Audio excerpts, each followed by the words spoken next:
pour être béni, pour être sanctifié par sa parole. Nous ne croyons pas à la sanctification par la morale, mais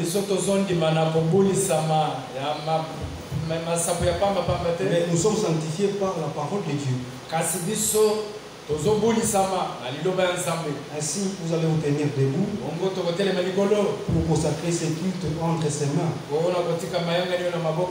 lui-même puisse commencer, achever avec nous. Prions tous ensemble. Bien-aimé Père Céleste, Créateur des cieux et la terre, à toi l'honneur, la gloire, la magnificence au siècle des siècles. Nous te sommes infiniment reconnaissants pour cette soirée que tu nous accordes encore dans ta présence. Oui Seigneur, nous qui étions endormis comme morts, tu nous as réveillés par ta grâce, non pas par les bonnes œuvres que nous aurions dû faire, mais c'est par ta grâce Seigneur. Nous ne dépensons pas ceux qui sont morts, ceux qui sont agonisés dans les lits des hôpitaux. Nous te disons merci pour ces privilèges. Seigneur, ne nous laisse pas quitter ici comme nous y sommes entrés. Mais avant toute chose, Seigneur, nous implorons ta miséricorde sur nous, que tu puisses nous pardonner de nos fautes, nos erreurs, nos infirmités. Partout où nous sommes allés loin de ta parole, Seigneur, que tu puisses nous pardonner, tout en nous regardant au travers du sang, ce sang versé à la croix de Golgotha. Oui, Seigneur, nous voudrions que tu puisses commencer et terminer avec nous. Nous remettons l'orateur du jour entre tes mains, que tu puisses le oindre davantage. Ouvre encore nos intelligences, Seigneur. Ouvre notre entendement spirituel, afin que nous comprenions comme ont compris les disciples notre foi, quand tu leur as ouvert l'esprit. Seigneur, nous voudrions que tu sois au milieu de nous, parce que tu as dit dans ta parole que là où il y a deux ou trois réunis à ton nom, toi tu es là. Et ton nom, c'est ta parole. Et nous croyons que nous sommes réunis autour de ton nom. Que tu sois au milieu de nous, que tu te manifestes, Seigneur. Tout pour ta gloire, dans le nom précieux de notre Seigneur Jésus-Christ, Yahshua, Amashia. Amen. Amen. En état debout, on va considérer l'écriture dans 1 Corinthiens chapitre 9.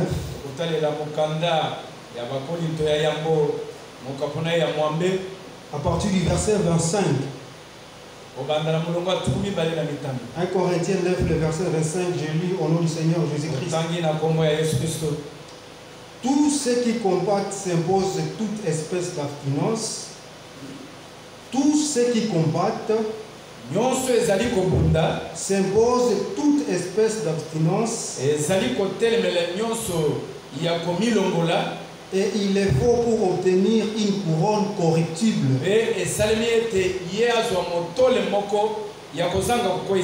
Mais nous,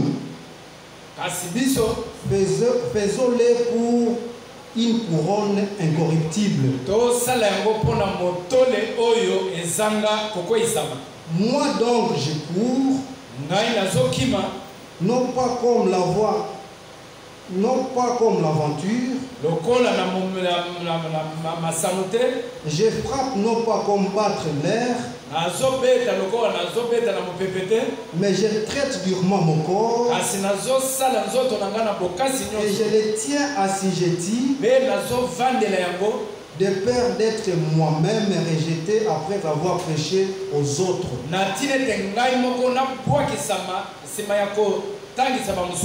Amen. Amen. Que Dieu bénisse la lecture de sa parole. Vous allez vous mettre. Je vous salue tous encore ce soir dans le nom précieux de notre Seigneur Jésus-Christ.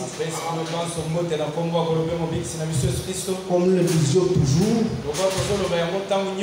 nous ne sommes pas dans les nombres. Parce que le Seigneur lui-même a déjà donné le nombre.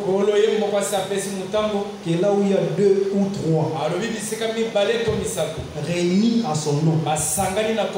Et son nom, c'est sa parole. Et ce soir, nous sommes réunis à son nom. Alors il est au milieu de nous. Nous sommes en train d'aborder un sujet très important. Les combats spirituels. Je l'ai écrit au tableau là-bas. Combat spirituel. Parce qu'il faut que nous sachions comment combattre. C'est ici Paul est en train de dire, là où nous venons de dire. Paul, que lui traite son corps durement. Parce que le corps a les œuvres contraires à l'esprit.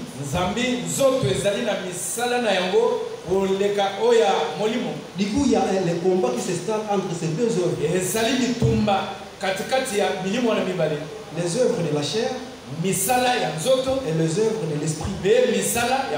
Et frère Branham, dans sa prédication, la plus grande bataille jamais livrée,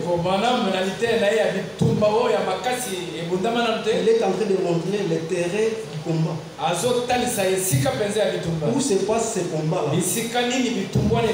Alors le frère Etienne va entrer beaucoup davantage en profondeur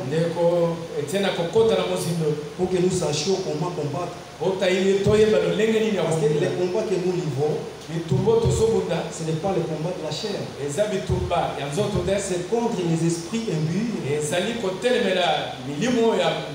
Alors nous qui sommes déjà esprits,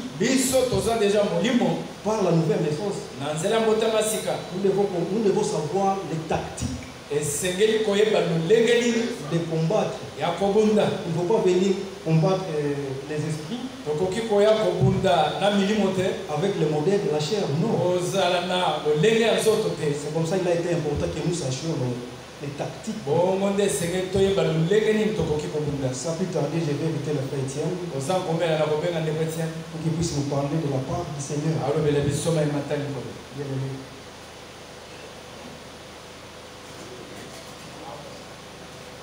Ouais. Tel que le frère l'a dit, nous sommes dans un combat spirituel. La vie chrétienne,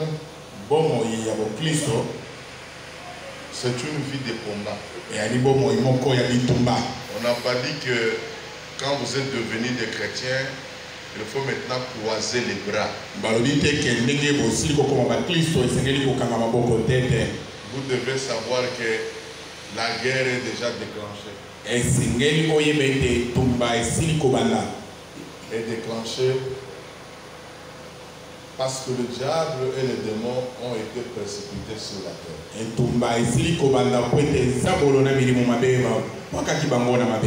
1 Corinthiens 9. Écoutez, c'est Paul qui parle aux Corinthiens. Pas seulement aux Corinthiens, mais ce message nous a été adressé. Il est en train d'illustrer les combats à une course d'athlètes. Il dit que nous sommes en train de courir comme des athlètes pour recevoir une couronne. Ça, c'est l'illustration. Ce n'est pas que Paul était un athlète, non. Il est en train de monter chaque croyant de savoir que nous sommes dans un combat spirituel.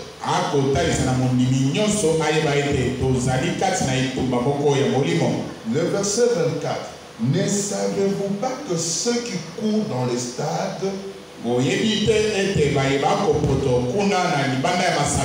courent tous, mais qu'un seul remporte le prix? Courez de manière à les remporter. C'est-à-dire, nous exhortons nous tous de courir dans l'objectif de remporter le couronne. Tous ceux qui combattent s'impose toute espèce d'abstinence. Est-ce que vous avez compris? Allez dans les équipes de football. Même chez le boxeur. Même chez les coureurs. Ils se donnent toujours une forme de discipline. Vous verrez même leur coach leur demande que non, vous ne sortirez pas. Il donne des règles de préparation. Même la nourriture qu'ils doivent recevoir. Ils les interdisent de prendre de l'alcool. Même le sucre. Mais on leur demande tout simplement de prendre de l'eau. Mais pas de l'eau de la manière que nous le prenons, mais en respectant les heures. Et il se fait toute une discipline. C'est ce que Paul dit que on observe certaines abstinences.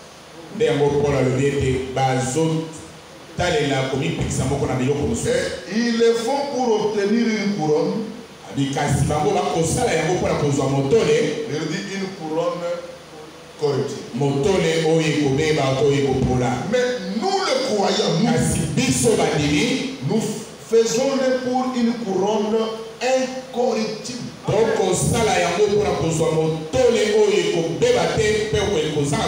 Est-ce que vous connaissez la couronne incorruptible? Parce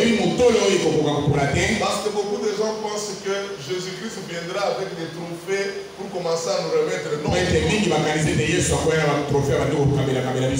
va commencer à nous donner des enveloppes d'argent, non. Comme je causais avec un baba qui me disait qu'on aura des maisons, on aura des femmes.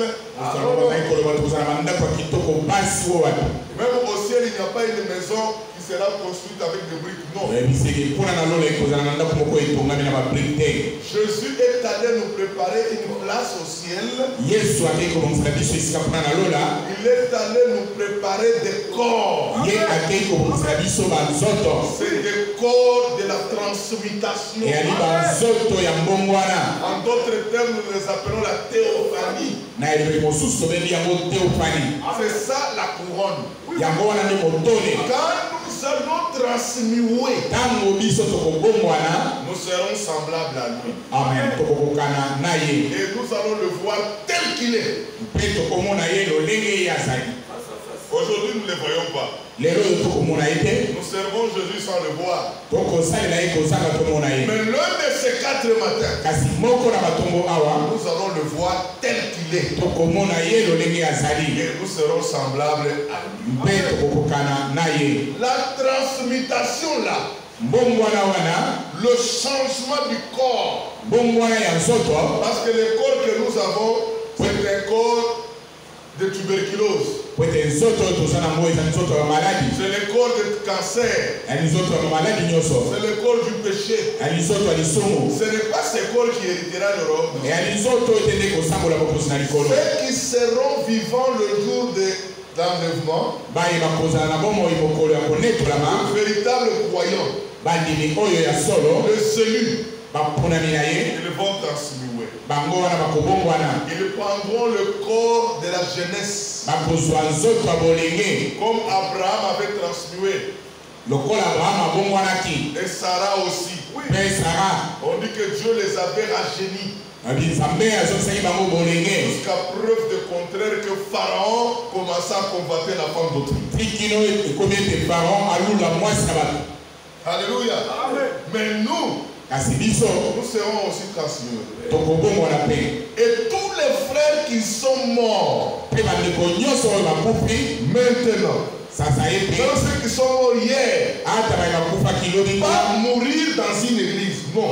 Ou bien mourir étant membre d'une église, non.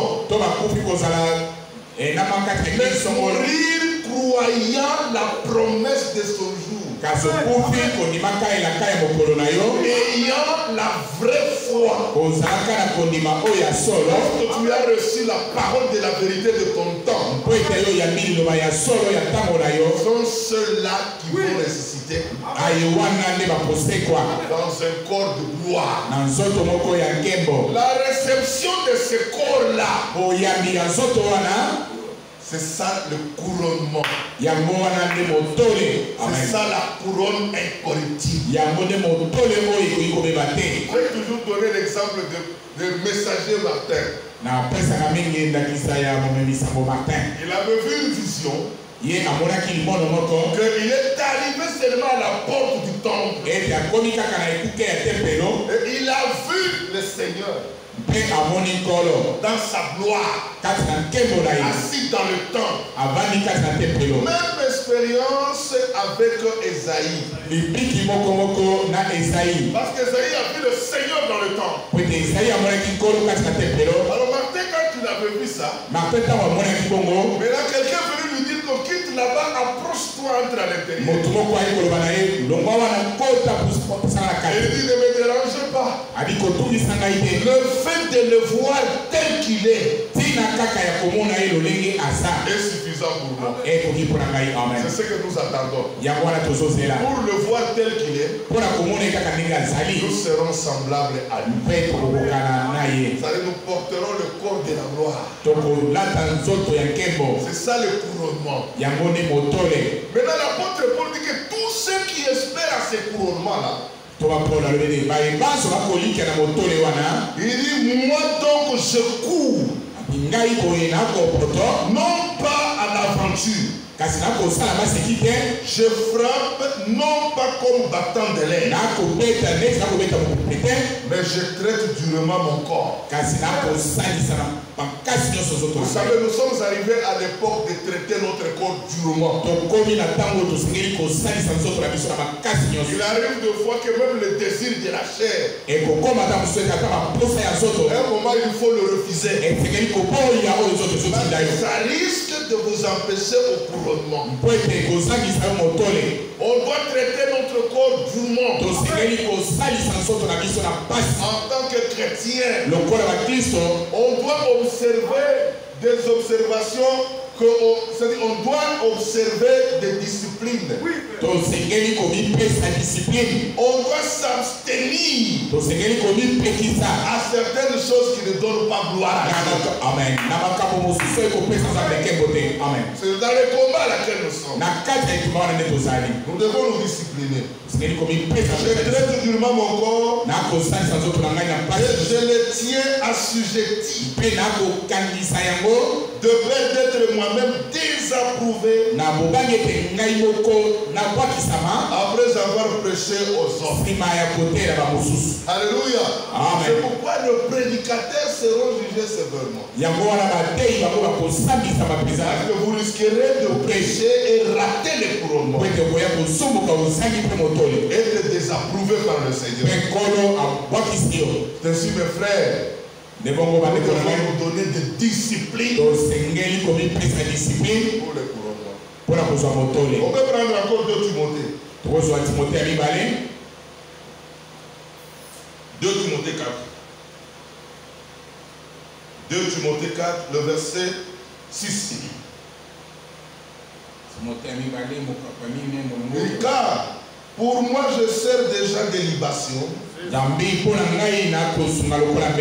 Et le moment de mon départ s'approche. Celui qui parle ici c'est Paul. De l'autre côté il dit que je cours de la manière à obtenir la couronne. Ici il vient et il dit moi je sers déjà des libations. Vous connaissez la libation? La libation ce sont des offrandes de liquide. Tu vois quand on donnait le vin, on donnait de l'huile, c'était des offrandes en liquide pour qu'ils soient consommés. C'est ainsi que Paul dit que moi je me sers déjà d'offrande comme l'offrande de liquide. Et on n'offrait jamais de liquide pour rien faire. Ça fait de l'importance pour être utilisé. C'est ce que l'apôtre Paul dit que moi, je sers déjà des libations. C'est-à-dire ma position à moi, j'accepte que je sois consommé par le Seigneur. Est-ce que vous comprenez ça? C'est-à-dire tout mon temps, mon sacrifice, mon corps doit être totalement totalement consommé par Dieu. C'est ce que Paul voulait dire. Il dit que le moment de mon départ s'approche. J'ai combattu le bon combat. J'ai achevé la course. J'ai gardé la foi. Désormais la couronne de justice m'est réservée. Et la couronne de juste. Le Seigneur le juste me la donnera dans ce jour-là. Et non seulement à moi, mais encore à tous ceux qui auront aimé son avènement. Dites Amen. Amen. Est-ce qu'on a dit qu'à tous ceux qui ont aimé l'église? Répondez-moi, non, non. Tous ceux qui ont aimé l'avènement. Est-ce que vous aimez l'avènement du Seigneur? N'aimez pas de rester sur la terre. Aimez son avènement. Dites Amen. Aimez son avènement. Son retour. Nous aimons son retour. Dites Amen. Amen. Nous aimons son retour. Et le retour de Jésus-Christ est lié à l'enlèvement de l'église épouse. Amen. Amen. Parce qu'il y a des gens qui disent que non, j'aime son retour. Mais refusez l'enlèvement. L'avènement du Seigneur est lié de l'enlèvement de l'église. Et ceux qui seront enlevés, ce sont ceux-là au départ, ils aiment l'enlèvement. Et ils aiment le retour de Jésus-Christ. Alléluia. Amen. Parce qu'il y a des gens qui aiment le monde. Le monde avec tout ce plaisir, ça va passer. Ce sont des plaisirs pour un temps. Mais au moment où vous êtes vivant, préparez aussi votre suite de l'autre côté. Quand tu vas mourir, qu'est-ce qui va devenir? Même avant que tu meurs, tu dois être sûr que moi, j'irai à la rencontre du Seigneur. Je veux le voir. Et moi, je serai semblable à lui. C'est pourquoi Paul nous dit, de maintenant à l'enlèvement de l'église épouse, nous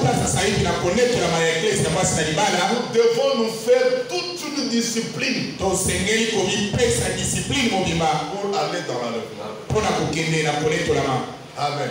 Amen. Paul dit que le couronnement, pas seulement à moi seul, mais à ceux-là qui vont aimer aussi son retour. Regardez d'abord dans la position à laquelle Dieu nous a mis sur la terre. Si nous pouvons lire 1 Pierre, si je ne m'abuse pas, 1 Pierre. Non, ça doit être. Attendez, c'est 2 Pierre. Je cherche le verset là où il dit déjà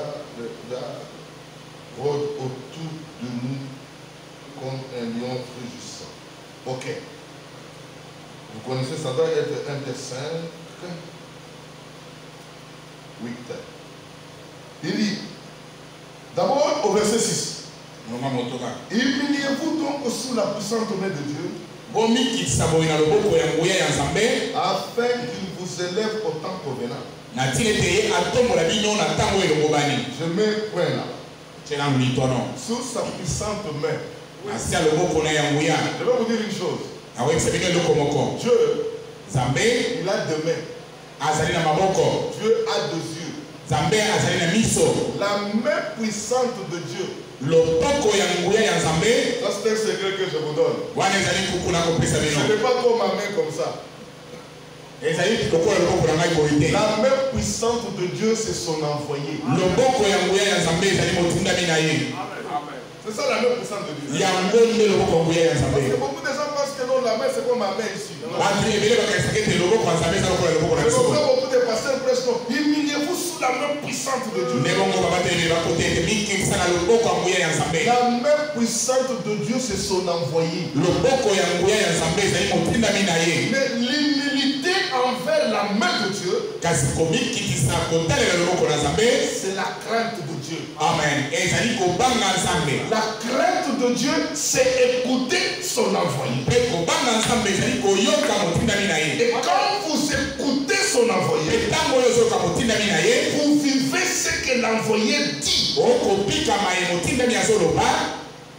Vous êtes sous l'humilité en dessous de la main puissante de Dieu. C'est-à-dire que tout celui qui s'humilie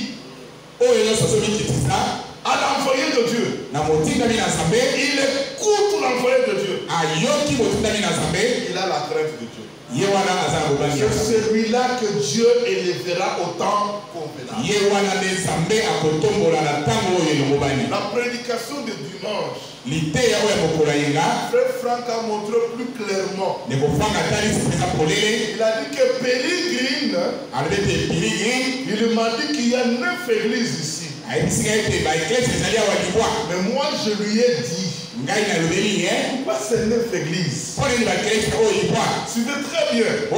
Il dit ces gens-là, quand ils prêchent, est-ce qu'ils ont des mandats? Quand ils font même des voyages missionnaires, est-ce qu'ils ont des mandats? Il commence à parler de lui-même. Depuis 1976, le Seigneur m'a parlé. Il m'a donné ce mandat. La distribution de la nourriture et de proclamation de l'évangile éternel. Mais si vous vous humiliez sous la main puissante, vous devez croire que vous n'avez pas un mandat. Même moi qui pêche, je n'ai pas un mandat. Mais j'ai seulement une responsabilité de parler à une église locale. Vous avez compris? Et il dit encore, il dit que nous attendons le baptême du Saint-Esprit. Vous avez vu ça? En utilisant l'écriture de Philippiens chapitre 1, il a dit qu'aujourd'hui, nous attendons le fusion du Saint-Esprit. Amen. Amen. Il dit quand cette fusion du Saint-Esprit va venir, c'est là qu'il y aura une grande action finale sur la terre. Il a parlé de la nouvelle naissance, montrant que vous devez recevoir la parole sémence. Et la parole sémence, c'est la promesse de ton jour. Les difficultés que nous avons avec des frères, moi j'ai causé avec un frère hier, il me disait, oh frère, tiens, il faut regarder des promesses au pluriel. J'ai dit oui, même du temps de Jésus-Christ, il y avait des promesses au pluriel. Mais il y avait une seule, qui était la promesse du Père. Alléluia. Même notre temps, il y a beaucoup de promesses qui convergent notre temps. Mais parmi ces promesses-là, il y a une seule qui est la promesse du Père. Cette promesse qui incarne le germe de vie. C'est cette promesse que vous devez recevoir. Mes frères, quand l'ange est allé vers Marie, l'ange a raconté la scène à Marie. Oui. Il a dit, tu es une vierge parmi tant d'autres. Et toi, tu es une vierge différente des autres. Une grâce a été faite. Tu auras un fils. Marie a dit, comment ça va se faire? Moi, je ne connais pas d'homme. C'est là l'ange lui a dit, le Seigneur lui-même, il viendra, il découvrira de son nom. En d'autres termes, le Seigneur va t'embrasser. na elobeli mosusu nkolo akozwa yo, il va t'enjamber, akoleka yo, parce que lui il a la toute suffisance. po ete ye akoki na nyonso. C'est pourquoi on l'appelle El Shaddai. Yango babengi ye El Shaddai. Il a la puissance de ramener la vie à quoi que ce soit. Azali na nguya ya kozongisa bomoi ata mpona nini. C'est pourquoi il a dit à Marie, yango wana alobi na Marie, il a dit je et à Sarah et à Abraham, je reviendrai l'année prochaine à la même époque. na Sarah pe Abraham alobaki na kozonga mbula oyo ekoya na eleko moko oyo. En réalité ce n'était pas Sarah. Na bosolo ezalaki Sarah te. L'année dont il était question, mbula oyo azali kolobela, il voyait Marie. azali komona Marie. L'époque de Marie, l'époque de la fécondité. azali komona ntango ya Marie. C'est là que l'ange lui a visité. Et il nous voyait nous aussi. Dans notre époque ici, l'époque de la fécondité, qu'on appelle l'âge de l'épouse, c'est là que la semence entre pour que le fils mâle puisse être né. Amen. Amen. Aujourd'hui, il ne faut pas croire pour croire. Non. Le véritable croyant, ce sont ceux-là qui croient Dieu. Ce n'est pas ceux qui croient en Dieu. Parce que les démons croient en Dieu. Mais ils tremblent. Vous comprenez ça? Mais nous croyons Dieu. Ça veut dire nous croyons selon l'écriture de notre temps. Amen. Amen. Malgré des promesses, il y a une seule qui est la promesse du Père. Il dit, et déchargez-vous sur lui de tous vos soucis, car lui-même prend soin de vous.